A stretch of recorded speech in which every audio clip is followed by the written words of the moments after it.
Good morning. Welcome to Just for Today, a time of eclectic reading, sharing of perspectives, meditation, and prayer. I'm Reverend Rafe Ellis, Senior Minister and Spiritual Leader of the newly joined Centers for Spiritual Living Communities of Columbia and Greater Baltimore. This morning is December 9th. Excuse me. And this morning I'm reading from Braiding Sweetgrass. Indigenous Wisdom, Scientific Knowledge, and the Teachings of Plants by Robin Wall Kimmerer. And so I opened it up, and page 115, 1, 2, 3, the fourth paragraph offers us this.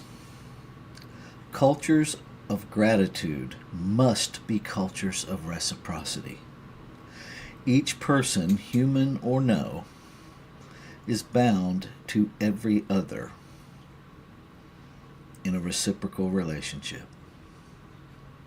Just as all beings have a duty to me, I have a duty to them.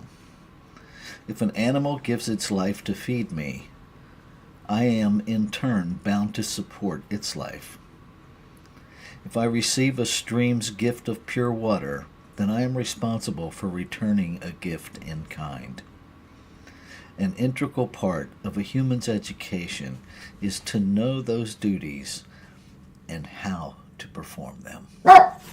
Stop. You're okay, Thor. Thor has something to say to the garbage truck outside. So what this offers me is a reminder of the kinship, of the inseparability of the unification of one.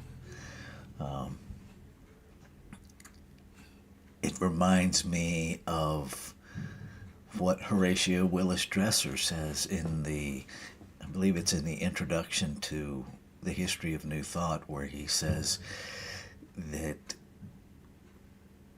all justice must be social. And what he goes on to talk about is the importance of relationship and the importance of reciprocity. And when we really understand that there's only one thing happening here, reciprocity, for me, reciprocity became redundant. Right? There's no way for me to do or be anything that doesn't impact everyone else and doesn't come back to me. That's, karma, I think, is misinterpreted in Western culture. What I learned in ministerial school studying Eastern culture is that karma is simply talking about the tendencies, the conditioned thinking that is carried on from generation to generation. That's our karma. It's the repeated patterns, right? And so the reciprocity that we have is also our opportunity to heal those patterns. Because what heals here, heals there. What heals there, heals here. It is absolutely reciprocal. We get what we give. We receive what we give. We see reciprocity in nature, right? It rains and it evaporates, and then it rains and then it evaporates. All of life is based in reciprocity. And so maybe that is the clearest path, the simplest path to healing all of our thoughts of separation, is to begin with understanding the reciprocity. And then when we really get the reciprocity, that we close the gap to understand it's just the cycle of a one whole thing happening. No separation. Reciprocity is not that place where I give so I can get. That's not reciprocity. That's bargaining, and it's different. Reciprocity comes from a sense of ownership, a sense of kinship, a sense of duty, not from I have to, but from I get to. Because it is my responsibility, it is my duty, it is my honor. Yeah. So I'm going to read this paragraph one more time and take us into our time of meditation and contemplation. Cultures of gratitude must be cultures of reciprocity. Each person, human or no, is bound to every other in a reciprocal relationship. Just as all beings have a duty to me, I have a duty to them. If an animal gives its life to feed me, I am in turn bound to support its life. If I receive a stream's pure gift of water, I am responsible for returning a gift in kind. An integral part of a human's education is to know those duties and how to perform them. So let's take that into our time of meditation and contemplation.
So in this moment, I recognize one power everywhere present, one substance, self-existent.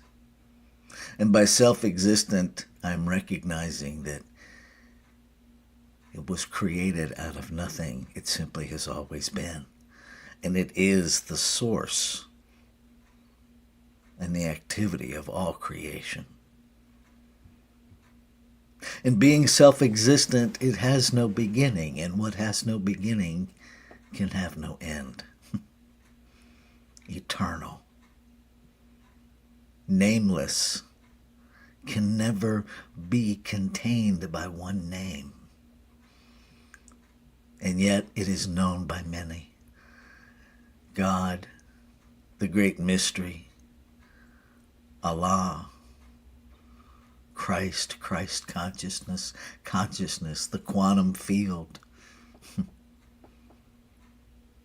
By whatever name we know it, it is the very substance of our being. We each in form, regardless of shape, size, and label, are animations of it, inextricably linked by substance, each an individualized expression, expanding this infinite beingness, expanding its experience and expression of itself that we call creation. And so I know that all that it is lives, moves, and has its being as me. That all of this infinite oneness is the essence of my being. That all of it resides right here, and yet I, individualized, am never all of it. Because every expression of it comprises the whole of it. And so I recognize that I am a cell in an infinite, expansive, unlimited body. That I am a center through which the infinite expresses. Whether I call it the will of God or a desire of the infinite to express, it is the same thing. Creation creating, consciousness expressing. And I am a portal of that. And what is true of me is true of all creation. And so I claim and affirm an awakening to this kinship, to this reciprocity that is natural, that is spiritual and scientific law, that is the inseparable connection of creation. Moving into an awareness of intentionality, an awareness of ownership, an awareness of celebration. That we live, move, and have our being in full awareness of the reciprocity that every thought, every breath, every step, every action, every inaction that is an action impacts the whole. That we receive with the heart of reciprocity. That we give with the openness of reciprocity.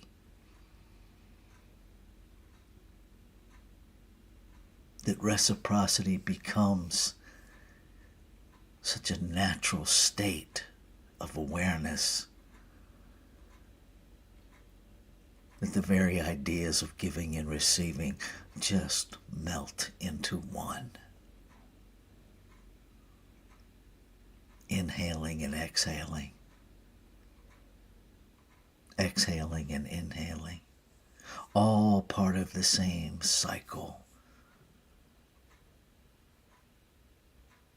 and that we do so. We live this law of reciprocity in perfect balance,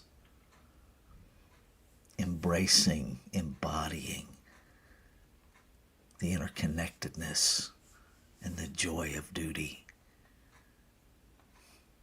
to live as, to live the kinship and wholeness of one. Grateful.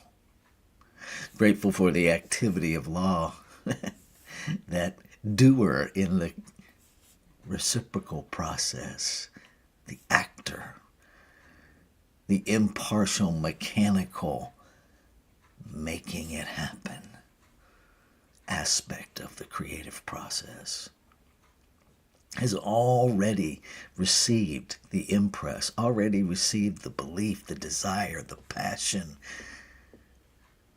of the words spoken, even before the words were formed in mind and spoken in voice, known in the heart and acted upon by law and made so. So there's no waiting period, but simply an invitation to let go of all the limited thinking that blocks my experience of it, that in any way diminishes or distances or impedes my full experience of the Word made manifest. I let all of it go. And I open to all of the signs, to all of the invisible made visible, to all of the unformed coming into form, to catch my awareness, to prove principle. And so I choose to believe. I choose to see before I can see, to believe before I have evidence, knowing that it's already done. I let go of all of the qualifiers. I let go of all of the conditions. I simply step into this day, claiming, affirming, living what has already been made manifest.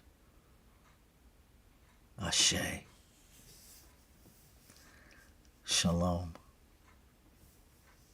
Aho.